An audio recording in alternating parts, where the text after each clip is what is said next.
नमस्ते विद्यार्थी मित्रों, मैं सोनोनी रोहिणी बालासाहेब। आज हम कक्षा 9वीं विषय हिंदी इसमें इकाई क्रमांक 8 गुलमर्ग की खिड़की से एक रात पढ़ेंगे। इसके लेखक है मोहन राकेश। इनका जन्म सन 1925 में हुआ और निधन 1972 में। मोहन राकेश का जन्म जालंधर पंजाब में हुआ था। इनके पिता व्यवसाय से वकील थे, परंतु उनकी साहित्य में बहुत रुचि थी। मतलब उन्हें साहित्य अच्छा लगता था। राकेश को बचपन से ही घर में पर्याप्त साहित्यिक वातावरण प्राप्त हुआ। इन्होंने हिंदी तथा संस्कृत में एमए तक शिक्षा प्राप्त की और उसके बाद डीएवी कॉलेज जालंधर में हिंदी विभाग के अध्यक्ष के रूप में अध्यापन कार्य किया। इन्होंने कहानी लेखन के साथ साथ उपन्यास और नाटक भी लिखे थे।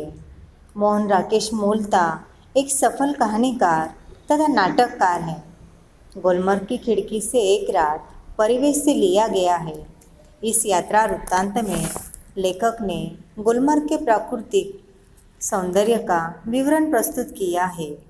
गुलमर्ग कश्मीर का एक सुंदर रमणीय स्थान है जहाँ पर लोग घूमने के लिए जाते हैं।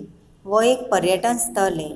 लेखक को गुलमर्ग का सारा वातावरण अपने में समाया सा लगता है। गुलमर्ग की एक रात अकल्पनीय सौंदर्य इनसे भुलाया नहीं जाता। इस प्रकार इस पाठ में लेखक ने गुलमर्ग के प्रेक्षणीय स्थान का वर्णन किया है।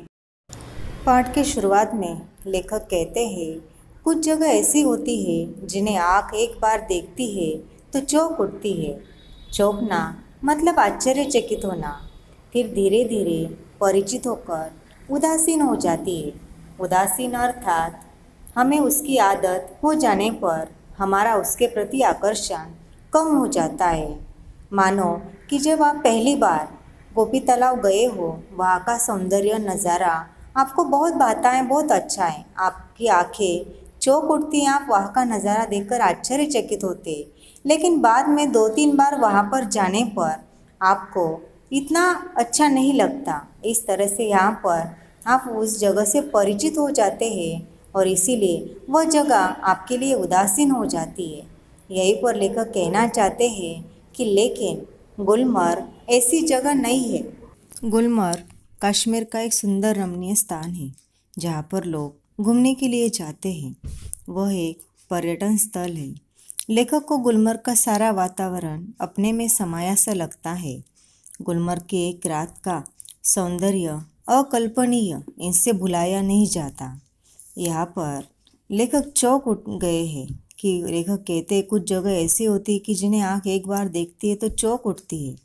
चौंकना मतलब आश्चर्यचकित होना और उदासीन मतलब हमें उसकी आदत हो जाने पर हमारा उसके प्रति आकर्षण कम हो जाता है।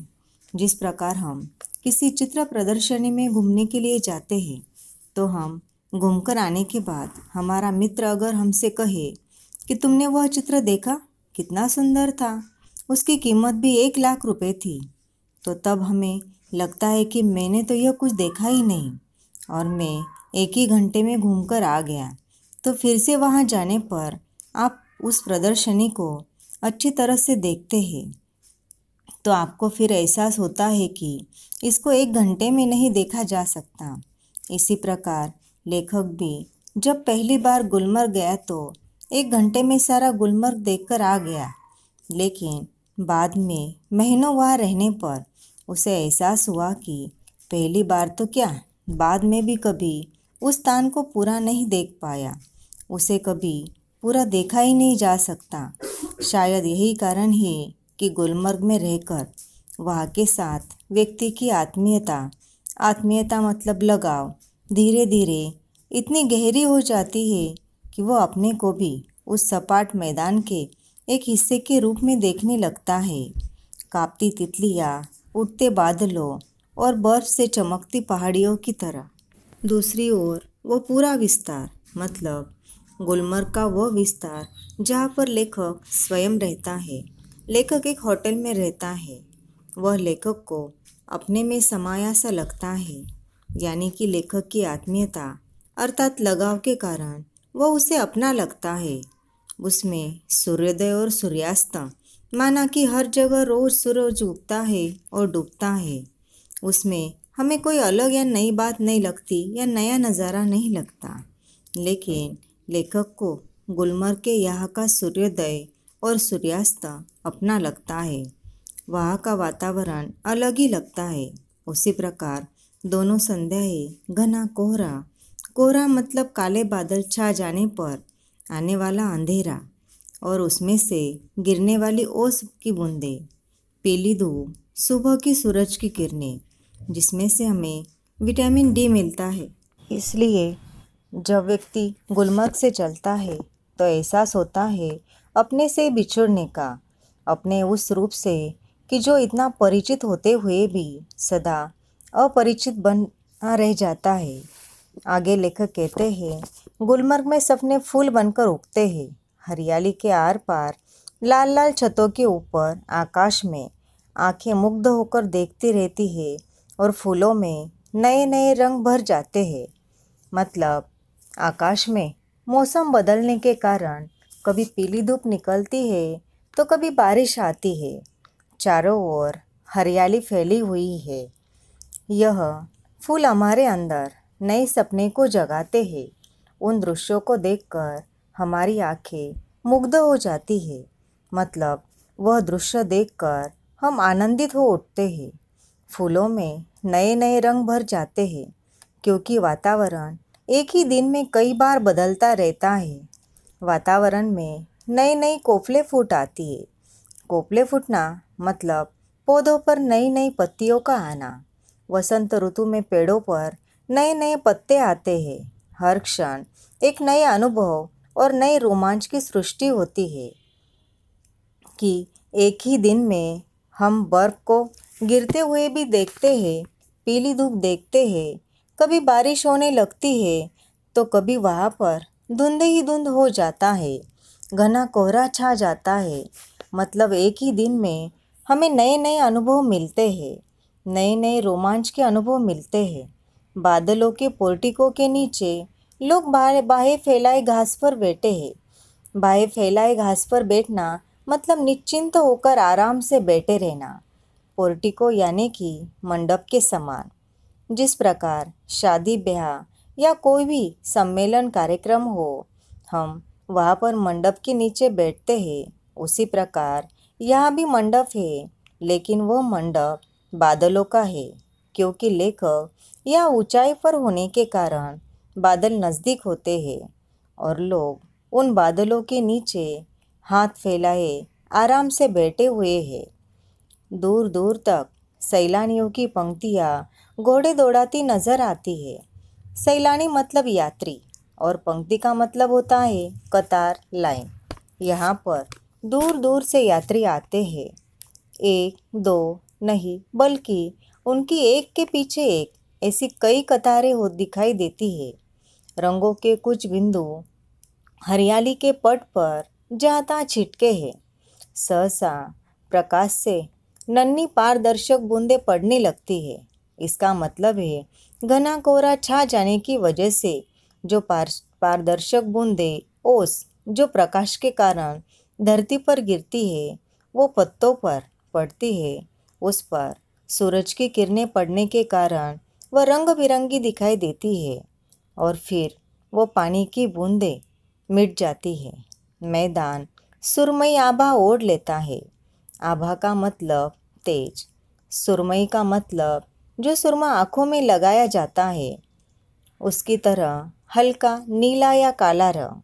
मैदान जो है वो ऐसे रंग वाला होता है। अब चारों ओर धुंध ही धुंध है और बेबस होकर फैली पगडंडियों की पतली पतली नरम बाहें।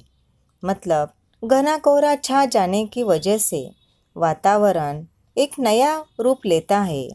बेबस का मतलब है मजबूर। पगडंडी का मतलब पैदल आने जाने का कच्चा रास्ता होता है, उसे पगडंडी कहा जाता है। लोगों के आवागमन अर्थात आने और जाने के कारण उनके पैरों के चिन्ह के वजह से एक सकरा मतलब छोटा रास्ता बन जाता है, उसे पगडंडी कहा करते हैं। इसी प्रकार जब तक बादल बरसेंगे, लोग बाहें फैलाए कोमल घास पर बैठे रहेंगे। विस्मृत निढाल जो कभी भुलाया नहीं जा सकता। सूरज चमकेगा तो फूल में नया सपना जन्मेगा। मतलब रात के समय फूल कली के रूप में होता है और सुबह उठकर माली उसे तोड़कर ले जाएगा। तो कुछ फूल होते हैं भगवान के चरणों में चढ़ाए जाएंगे, कुछ फूल माला में पिरोए जाएंगे। इस तरह से फूल का एक सपना भी वहाँ पर नया होगा। आकाश में बादलों के नन्हे नन्हे द्वीप इधर उधर भटकते फिरेंगे। उसी प्रकार सुबह होने पर भेड़ और बकरियों के रेवड़, रेवड़ मतलब झुंड, पग डंडियों पर टक जाएंगे। यानी कि भेड़ बकरी चराने वाले भी इनको लेकर वहाँ पर जाने वाले हैं। दिन तक रात की प्रतीक्षा करता सा प्रतीत होगा। अभी सुबह हो गई है तो सुबह रात की प्रतीक्षा करेगा और रात होगी तो रात दिन की प्रतीक्षा करेगी। यह सारी लेखक की कल्पनाएं हैं। रात आएगी तो सब कुछ खामोश हो जाएगा। मैदान की वह खामोशी जो दिन के समय इतनी वाचाल हो जाती है। यहाँ पर लेखक कहना चाहते हैं कि दिन में कितना शोर गुल्ला होता है, लेकिन रात आने पर सब कुछ खामोश हो जाता है। लेखक आगे कहते हैं, गुलमर्ग की वह रात मुझे कभी नहीं भूलेगी। मैं होटल की खिड़की में खड़ा था। दूर, बहुत दूर सामने से एक बरसती घटा मेरी तरफ आ रही है। यहाँ पर लेखक अपना एक अनुभव बताना चाहता है। लेखक उनके होटल की खिड़की में खड़े हैं और आगे की तरफ देखते हैं। एक बरसती घटा मतलब काले बादल जिसमें पानी भरा हुआ होता है। हमें अंदाज़ा आ जाता है कि इस काली घटा में से अब पानी बरसने वाला है। उसी तरह से लेखक प्रतीक्षा कर रहा था कि वो घटा उस तक कब पहुँचे और उसे अपने में लपट ले।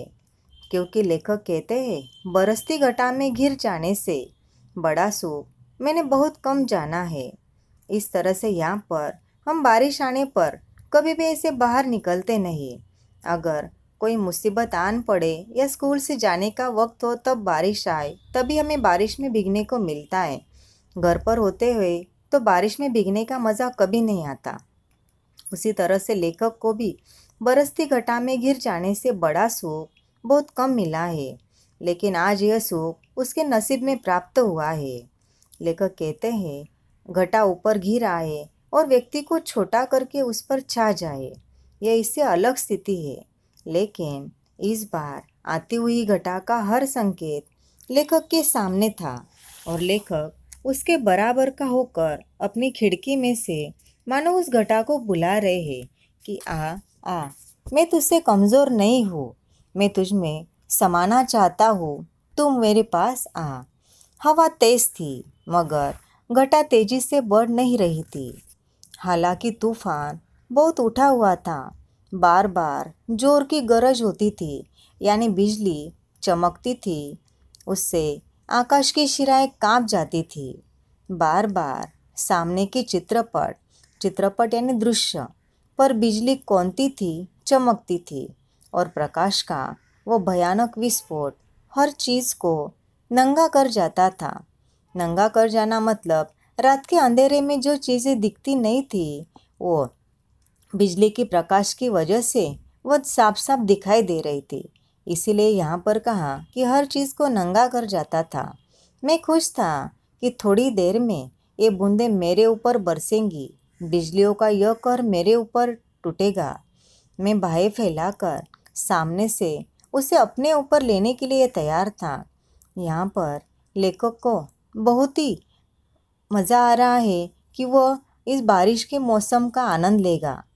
लेकिन मगर अचानक हवा रुक गई। बढ़ता हुआ तूफान जहाँ था वहाँ ठिठक गया मतलब रुक गया, कि मानो कि कोई पक्षी हमारे पास आ रहा हो और उसके पर काट दिए हो। उसी तरह कटे पक्षी की तरह वो हवा भी दम तोड़ने लगी। बिजली की सांस रुकने लगी और मेरी भी, क्योंकि हवा के रुक जाने से मुझे भी बहुत ऊंचे आसमान से नीचे आना पड़ा था। क्योंकि लेखक ने कहा था कि मैं भी बादल के बराबरी का होना चाहता हूँ, लेकिन तूफान का जोम उतर गया और उसके साथ मेरा भी। मैं उसके बराबर का कभी नहीं हो सका। लेखक का जो आनंद था वो लेखक को मिल नहीं पाया। लेखक आगे कहते हैं, वे ऐसे क्षण थे जो जीवन में दो एक ही बार आते हैं। बार बार ऐसे क्षण हमारे जीवन में नहीं आते जो हम कभी भूलना नहीं चाहते। गुलमर्ग में रहते हुए ऐसे क्षण हर किसी के जीवन में किसी न किसी रूप में अवश्य आते होंगे। तभी तो मुद्दत तक यानी बहुत दिनों तक वहाँ रह चुकने पर भी कोई आकर्षण व्यक्ति को खींचकर फिर वहाँ ले जाता है। गुलमर्ग ऐसी जगह है कि वहाँ कितनी भी देर तक रहो फिर भी आपका जी नहीं भरता। वहाँ पर आपको बार बार जाने का मन करता है। आगे कहते हैं, लेकिन जब मैं घंटे भर में सारा गुलमर्ग देख आया था तो वहाँ पर एक क्या था, खुला सपाट मैदान जहाँ ज़्यादा गोल्फ खेली जा सकती है। यहाँ पर गोल्फ का मतलब होता है एक खेल जो व्यक्तिगत और टीम में भी खेला जाता है। इसमें एक खुले मैदान में कुछ अंतर पर छेद बनाए जाते हैं और इन छेदों में हॉकी स्टिक या किसी लकड़ी की सहायता से गेंद को मैदान के मौजूद छेद में डालना होता है। आगे लेखक कहते हैं, व्यक्ति क्यों बार बार वहाँ जाना चाहता है? क्या गोल्फ खेलने के लिए? नहीं।